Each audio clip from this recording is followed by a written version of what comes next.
making the drivability of this car, and that includes the steering and the brakes, is top-notch as we can possibly make it. So the brakes on the car, they're larger than we normally put on the turbo because of the speed and the power, and they work great, like you said. And, you know, because this is such a competitive segment, I mean, certainly you look at the segment and some of the other cars that are available in the segment, what do you really think sets this car kind of apart from some of those others? Well, there's a number of things on it. First, we've actually taken the styling into more athletic and sporty. You know, the segment's known primarily for good, solid four-door sedans, not too exciting. So we wanted to put a little spice in it. So we've added a lot of design characteristics coming actually off our Camaro, both outside and in, to give the car a strong athletic stance. And then the interior, the level of refinement is absolutely top-notch. It's what you'd expect in luxury cars just a number of years ago. So the materials, the selection of materials, the fit, the finish, the layout, everything is all designed to give a premium, refined interior experience. And the last thing, John, would be our new MyLink system that is in the car, which provides the customer connectivity to their audio sources. So Bluetooth connectivity, audio streaming, Pandora, Stitcher, that sort of thing. So the customer can have, and it's a lot of choices, and it's very, very simple and easy to use, no distractions from the road. Well, it's interesting. We were talking about distractions earlier this week. We had Steve Swinke from OnStar at a group I was with, and we were talking about trying to minimize distractions and how you can do that. And one of the things that I really liked about the Malibu was you guys put knobs on things. Yes, yeah. You know, you go back and forth over a number of years, and you find out what customers really like, and they really like the ability to just, it's natural, and they can go in and turn or I can too, I'm a customer too, so you go in and you turn the dials just like you've done for years and years and years, the knobs, and it's just natural. And you combine that with the technology of the 8-inch screen and the touch screen, plus the steering wheel control, so actually a customer can choose a variety, including voice activation on the radio, so a variety of ways to control the radio and the audio and the technology in the vehicle.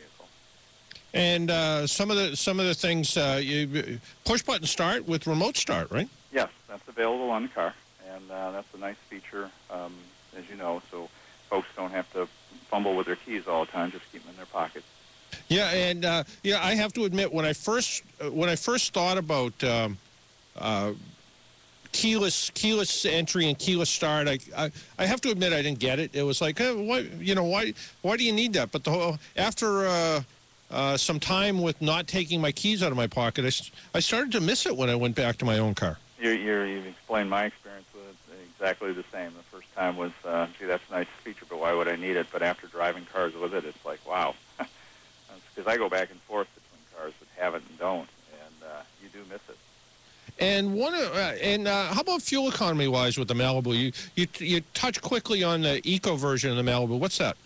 Eco version is it's our e-assist technology, and it's very advanced. We call it kind of light electrification for the vehicle. It has an onboard lithium-ion battery pack, and it stores electricity as you're coasting down and braking, and puts electricity into the battery. Then the battery is used to power the car when it's sitting still at a stoplight, so the car shuts down completely. So you save gas when you really don't need the engine to run. It's totally imperceptible in terms of turning off and turning on. And then as you start up, it adds a little bit of torque at the beginning, and then if you're at the highway, the electric generator that's in the car will actually add horsepower. So if you need passing power, it adds another 15 horsepower to the car. So it's a really, really slick system, and it provides 25 miles per gallon city, 37 highway for this vehicle. 37 highway on a I guess a solid mid-sized car is a pretty formidable number. Sure. The Malibu provides a great balance of power in all the engines, as well as fuel efficiency. So that much effort put into the driving experience as well as to just pure fuel efficiency in the vehicle. So a great balance overall for the Malibu. Yeah, and I was looking at my notes, and even in the more performance-oriented version, I think I was still averaging 25 miles per gallon. Yes. Yeah, the 2-liter turbo is rated at 2130, which gives a great experience. I've driven one up and down the highway here in Michigan, long trips, as well as around town. I get 30 miles per gallon with it, just driving around 78 miles an hour on I-75 up north and back. It's and then you have all that power in reserve. So the Malibu with that, we're really excited about that combination. Absolutely. And you talked earlier about, kind of some athletic appearances with the car. Also, you have the e-assist kind of economical version of the car. Who did you build this car for? Who's the customer for this car? Well, the customer, we have a lot of terms, but we call them style-conscious achievers. They're folks who, in their mid. Run that one by me again. Style-conscious achievers. That's a good marketing term, isn't it, John? I think Marita, my producer, is a style-conscious achiever. And what we do is, that customer is in the mid-30s to mid-40s. Family, has done well. They like where they are. They're working hard, and they want a vehicle that reflects their success without spending way too much money. And need something with a little more style. Like I said, from a segment that's been known for vanilla, we want to add a little pizzazz to it with the car. So the Malibu provides, again, that style inside and out, the level of refinement inside that the customer will really appreciate on their drive to and from work every day or taking the family out. It's super quiet, the quietest Malibu we've ever built. And it just is a very, very pleasurable experience. The customer who's going to put a lot of their money into the car wants something in return from it, and we think the Malibu provides an excellent balance in that respect. Absolutely, and it's you mentioned the quiet of the Malibu and how previous models were a little bit vanilla. Old people like me remember when the Malibu was kind of a hot car in its day, and it did get sort of. I mean, if you had to describe the Malibu, it did get. If it was ice cream, it was vanilla. It might have even been low-fat vanilla there for a while. Yeah, or at least French vanilla. Yeah. And as the market, it's easy to kind of just think real quick and think of some of the other competitors on the market from all around the world. And looking at some of the things you did with the Malibu, including safety, there's I think I lost track of the amount of airbags in this. There's 10 airbags. Yeah. And it's an IIHS top safety pick, as well as received the top rating in all of the NCAP categories for Malibu. It's great. And the car that I drove had lane departure warning and I think collision alert, right? Yes. Yeah, we put the Malibu incorporates all the latest technology that we've had in terms of safety. So not just the airbags, but all of the collision avoidance things you mentioned, as well as the OnStar system for support and help, and as well as everything else OnStar does for you. And two other things that I liked about the OnStar, one big and one little. Not OnStar, on the Malibu that I liked was a huge trunk. Yes. For a car this size. Yes. Almost like full-size trunk size, which I was pretty surprised with. And on the small side, a very novel little, not all that little storage area behind the radio display. Yes, yeah. We try to put storage wherever we could in the vehicle, so you'll find it in the armrest in the back seat, and as you mentioned, John, the Malibu incorporates a new for us first in the segment. You push a button on the center stack, and the actual screen from the radio raises up, and you've got a nice lighted box behind there to store your cell phone, keys, whatever you want, and it keeps it out of the way too.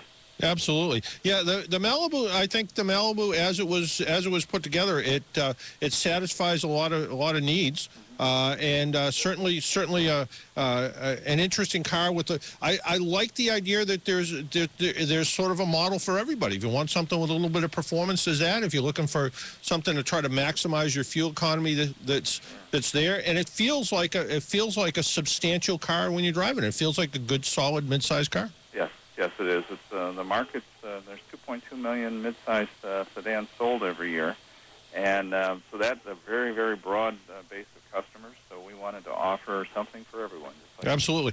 And Russ, what's your dog's name? Oh, you can hear my dog. That's Cody. Cody. Yeah. We like dogs. We like dogs. It's okay. That's a German Shepherd. He's a lot of fun. And how's he like the Malibu? Oh, he loves it. Yeah. Yeah.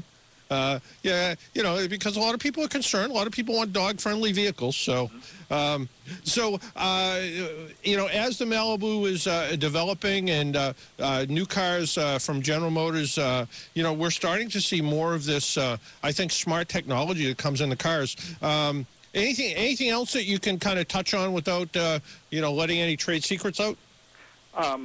I just want to reemphasize our MyLink system, John, and how well it actually does work. It's really simple, and you've got a reconfigurable screen in the center stack with 6 icons, and you can change and move the icons to make it custom fit for the customer's needs for driving the car. We also have navigation available in the system. So, again, the technology in the Malibu is something we really, really focused on to bring the latest to the customer, because they're going to own the car for 4 or 5 years, and they want it to be contemporary and modern through that entire life cycle. Well, and that must be kind of a challenge, because I mean, you look at technology in general, and you thought you were doing the right thing 3 months ago when you went out and you bought the latest version of the iPad, only to find out they just came out with another one yesterday. Oh, sure. And and people kind of almost accept that they buy the latest phone or latest tablet or whatever the case is, and there may be a new one in a year, and you decide you're going to upgrade in a year. But like you said, to come up with a car that you're going to hold on to for 4, 5, or more years, and know that the technology in it is still going to be as current today as it's going to be in 5 or 6 years, must be a little bit of a challenge. It is a very big challenge, because it's a very fast-moving part of the business, and it's something we want to make sure we actually get it right when we put it in the car, because there's a lot of electronics in the car that interact. So it's an awful lot. It's a big engineering job too. So to get it in there, and then over time, what you'll see are vehicles that have adaptability and that sort of thing, as we have with the reconfigurable screen in the Malibu. So I think it's it's a very exciting area, and it's one we're working very hard to make sure we stay up with the latest on it. Yeah. Now, will the system that's in here, will it have some capabilities to be electronically upgraded or reflashed as the technology changes a little bit? Depends on what is required, but certainly it's an electronic and computer-based system. So depends on what's required. We have to work with app companies, people who make the apps. Yep. To engineer them into the vehicle. So that's where it becomes difficult at times. But over time, you're going to see that, where the radios and the audio systems will be much more flexible over time. Ours is, we're building some in, and look forward to more of it as we keep going forward. All right, great. Hey, Russ, I want to thank you for taking some time out of your Saturday morning. And before we know it, Thanksgiving will be here. So I want to wish you and yours and Cody a happy Thanksgiving. Well, thank you, John. Same to you, too. All right, take care. Bye-bye now. Bye.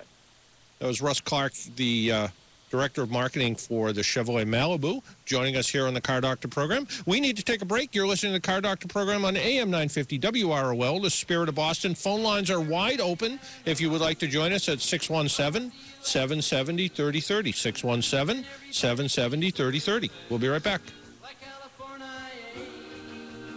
You see them wearing their baggies, Warachi sandals too, a bushy blonde hairdo, surfing USA.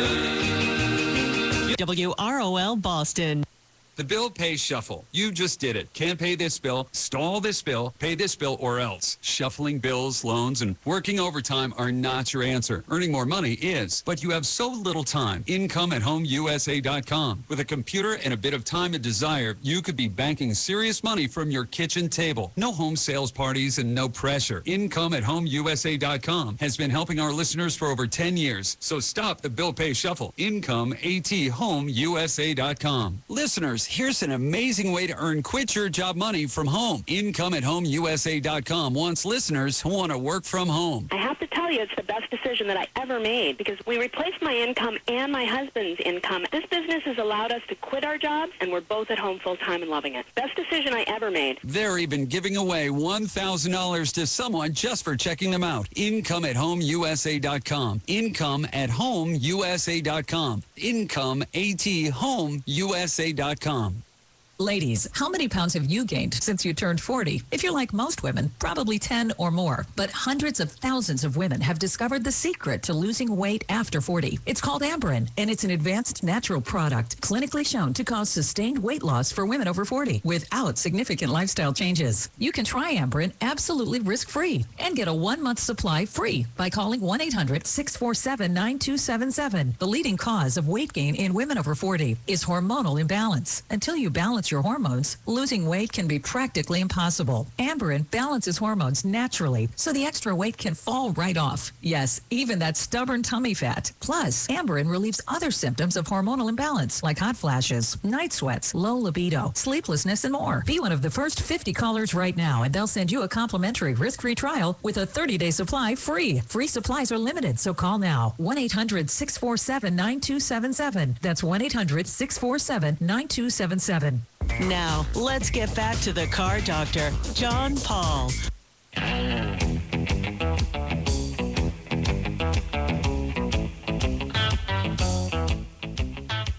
And welcome back to the Car Doctor program on AM 950 WROL, the Spirit of Boston. Our phone number is 617-770-3030, 617-770-3030, if you would like to join us. And we have the Rick question of the week. And he also, and I don't check my mail here very often because, well, I don't. I guess is the only reason. And I noticed he also wrote in some, microphone problem, huh? Yeah. So the question of the week from Rick is? The question of the week from Rick is, actually, he said it could be a radio or a magazine question, but for now, obviously, we're on the radio. So he said, in your opinion, a list of car sites on the internet, just in general questions, about your car, whether it's buying or selling cars, a car question in terms of fixing it, etc. Well, there's no better place to find information about fixing your car than here. Of course. Of course. And maybe Boston.com and AAA.com and ProvidenceJournal.com and any other place that I am. Mm-hmm. Maybe. There's other places, too. Okay. But, whether it's a variety of different sources. For car shopping, actually the AAA website has a pretty good program with TrueCar, which is, we've had those folks on the program before. I think Edmunds Town Hall website is good because it's sort of like the equivalent of TripAdvisor for travel.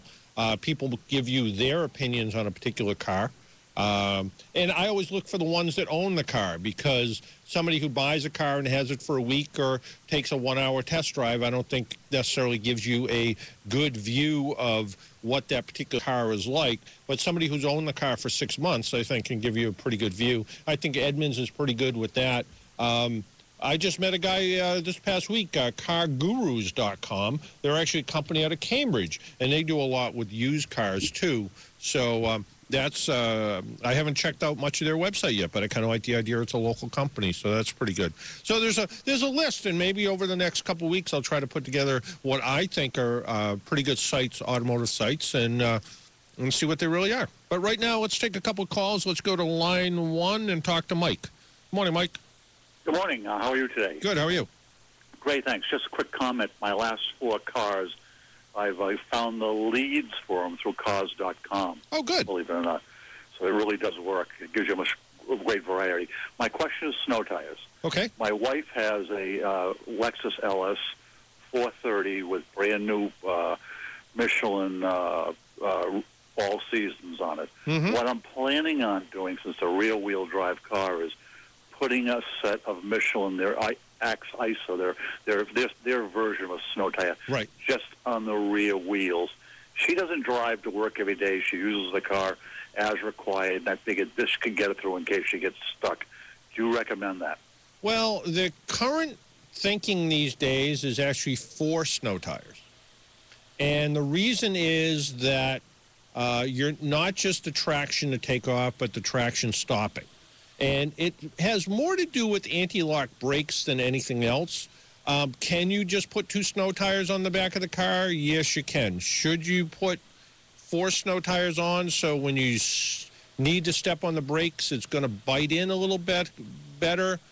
Maybe. Like I said, the kind of contemporary thinking right now is to put 4 snow tires on, whether it's rear-wheel drive or front-wheel drive. And it more has to do with the electronic systems in the car, the stability control, traction control, and anti-lock brakes. That's interesting. Yeah. You know, certainly people do put them just on the rear. One place I don't, and not your car, for instance, but a front-wheel drive car, just putting snow tires on the front. What happens is, although you get pretty good traction going, when you step on the brake, the fear is that the rear tires are going to dig in and the back tires are not, which could cause a spin. Less likely to happen with a rear-wheel drive car. So, would I do any damage by just putting him in the back again, where she only drives infrequently? Do you think I'd be doing any damage by not putting all 4? Yeah, not that I can see. Not that I can see. I would, if the tires, the actual tires on the car now, what kind of shape are they in? Brand new. Brand new. So, I had a Q45 before this, and what happened was I couldn't go anywhere. Anywhere, I put a Blizzak on the rear of it. Yep. It was like a Panzer tank after that. Yeah, and that's just it. Even as good as the Lexus is, with conventional tires on the back, traction control, stability control, the traction control is going to kick in. And it's going to let it chug through a little bit, but depending on how what you're driving, what you're used to, it can be a little bit more of a challenge. So, I think I'd try the Michelin equivalent, their Michelin ice tires on the back and see what they're like. And if you feel that the handling just isn't right, order 2 more. There you go. You like those versus the Blizzak, by the way? I mean, I went online. I like Michelin products. That's why. Yeah, I've always been a big Michelin fan of. I've just always thought they just, quality-wise, it's pretty hard to dispute. I think if you talk to anybody who knows tires, everybody, if you went out and found the Goodyear tire rep and you said who makes the best tires, they would probably say, well, Michelin is first and we're second. That kind of thing. It's pretty hard to dismiss Michelin as being a great tire compared to the Blizzaks.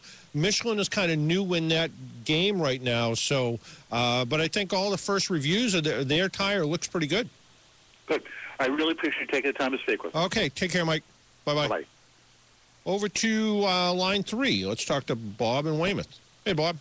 Good morning, John. How you doing? Good. How are you? Good.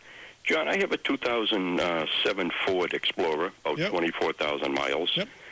Coming back from the Cape yesterday on Route 3, doing about 60 miles an hour, the service light came on. Okay. And it stayed on. I shut it off a few times when I got home, restarted it, and it still stays on. It didn't blink or anything to my knowledge. Okay. It's just when I looked at the dash, I saw it. I have the car serviced all the time, like I say, small miles on it type of thing. It seemed to be running good. Comfortable, it wasn't bucking, and everything seemed fine on it. And that popped up, so I was just wondering. I have an old code reader, too, John. It's probably about 15 years old. It says it's good for EEC 3 systems for the Ford. And I didn't know if I should get a new code reader and kind of get in to see if I can pick that out. Any suggestions in that area? It seemed to come on just as we were driving, so... I mean, it could be any number of things, everything from a loose gas cap to, weird, every once in a while just odd fuel